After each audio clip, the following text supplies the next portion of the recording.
Welcome back viewers. आप देख रहे हैं चैनल लिटरेचर लवर और मैं हूं आपके साथ इंतज़ार हुसैन मतरमा। आज की वीडियो में हम डिस्कस करेंगे एलेगरी को। एलेगरी को देखेंगे, एलेगरी की डेफिनेशन क्या है, इसकी मीनिंग क्या है और इसकी एग्जांपल्स क्या हैं, स्पेशली इंग्लिश लिटरेचर में। तो सबसे पहले तो अगर आपने चैनल सब्सक्राइब नहीं किया हुआ तो आप मेरे चैनल को सब्सक्राइब कर लें ताकि जब भी कोई वीडियो अपलोड हो तो आपको उसका नोटिफिकेशन मिलते रहे, और साथ ही बेल आइकन को भी लाजमी प्रेस कीजिएगा। तो चलते हैं आज की वीडियो की तरफ। तो जो वर्ड एलेगरी है, बेसिकली इस वर्ड का जो मीनिंग है, जो इस वर्ड का मतलब है, वो हमारे पास होता है स्पीकिंग अदरवाइज। यानी एलेगरी का मतलब है स्पीकिंग अदरवाइज, यानी जो बात की जा रही होती है उसका उसके अलावा भी एक मतलब होता है, उसके अलावा भी एक मीनिंग होता है। मीनिंग अदरवाइज, जो बात बोल रहे होते हैं उसका वो भी अपेरेंटली एक जो मतलब आपकी समझ में या वो लिटरेचर के स्टूडेंट्स की समझ में आ रहा होता है, वो भी एक मीनिंग होता है, लेकिन उसके अलावा एक मीनिंग होता है, उसके अलावा यानी एक अदर मीनिंग्स होते हैं। तो इसका मतलब है कि ये जो हमारे पास एलेगरी होती है, ये नैरेटिव में भी होती है और डिस्क्रिप्टिव में भी होती है। In it is a piece of literature which may be narrative और descriptive that has a second meaning.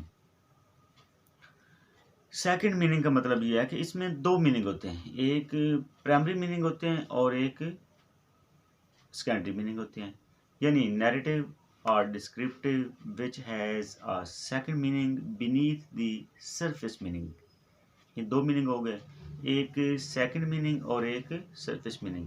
जो सरफेस मीनिंग होते हैं उसको हम प्राइमरी मीनिंग भी कहते हैं। यानी प्राइमरी मीनिंग या सरफेस मीनिंग सेम चीज़ है। उसके बाद नेक्स्ट हमारे पास जो हमने कहा है कि सेकेंडरी मीनिंग होते हैं, तो वो जो सेकेंडरी मीनिंग होते हैं उनका दूसरा नाम अंडर द सरफेस मीनिंग है। यानी जो हिडन मीनिंग्स होते हैं, जो अंडर द सरफेस मीनिंग्स होते हैं, उनको हम सेकेंडरी मीनिंग भी कहा जाता है, सेकेंडरी मीनिंग भी कहते हैं। इसका मतलब ये हुआ कि एलेगरी के दो मतलब होते हैं, एक अपेरेंटली होते हैं जो हमें अपेरेंटली ज़ाहरी तौर पर नज़र आ रहे होते हैं, उनको हम कहते हैं कि वो प्राइमरी मीनिंग है या वो सरफेस मीनिंग है।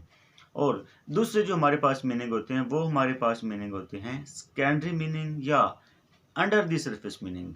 और in under the surface meaning या सेकेंडरी मीनिंग्स को हिडन मीनिंग्स भी कहा जाता है।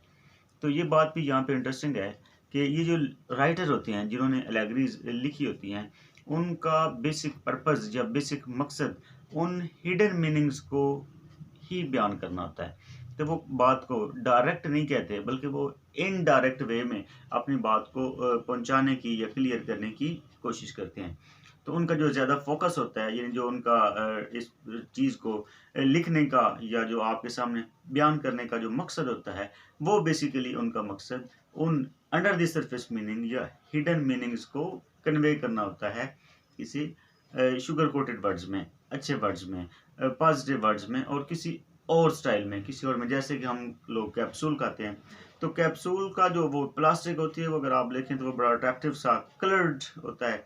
जब हम उसको खा रहे होते हैं तो हमें उसका टेस्ट जो है वो भी बुरा टेस्ट फील नहीं हो रहा होता, लेकिन उस कैप्सूल का खिलाने का जो मकसद है वो बेसिकली उसके अंदर जो मेडिसिन होती है वो होता है। यानी वो जो अंदर मेडिसिन आपको खिलानी होती है, एक तो वो बहुत ज़्यादा कड़वी हो सकती है, उसका टेस्ट बहुत ज़्यादा बिटर किस्म का और बहुत ज़्यादा बैड किस्म का हो सकता है।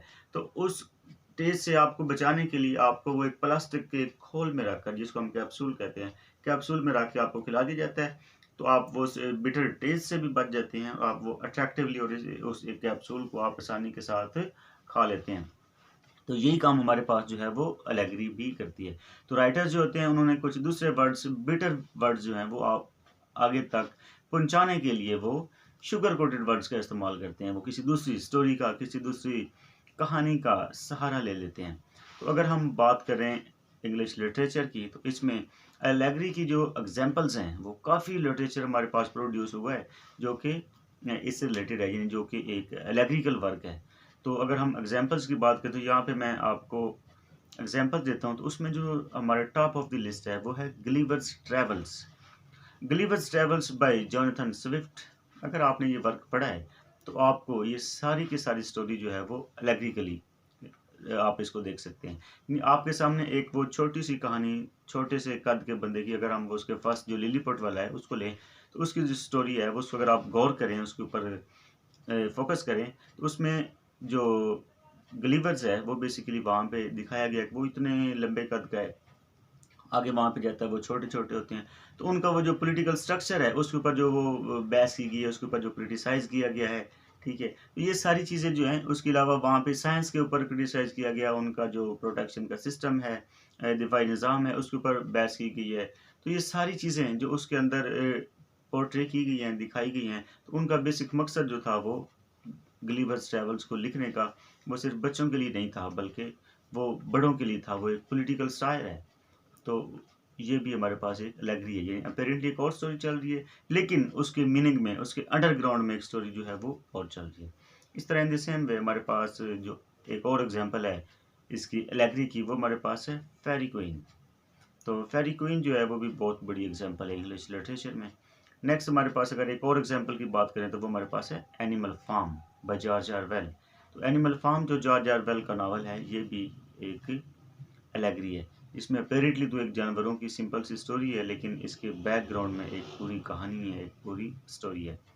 और अगर हम एक और एग्जांपल कोट करना चाहें तो वो हमारे पास है पिलग्रिम्स प्रोग्रेस। तो पिलग्रिम्स प्रोग्रेस भी एक बहुत बड़ी एलेगरी है इंग्लिश लिटरेचर में। ये तो था हमारा आज का शॉर्ट सा लेक्चर। उम्मीद है आपको एलेगरी का जो कंसेप्ट है, जो मतलब है, वो समझ आ गया होगा। तो अगर आपको वीडियो अच्छी लगी है तो आप इसको लाइक कर दें और दोस्तों तक ये शेयर कर दें। और नेक्स्ट वीडियो जो है वो मेरे चैनल पर देखते रहिए और चैनल को सब्सक्राइब भी कर लें। तो मिलते हैं अगली वीडियो में, तब तक के लिए अपना ख्याल रखिएगा। अल्लाह हाफ़िज़।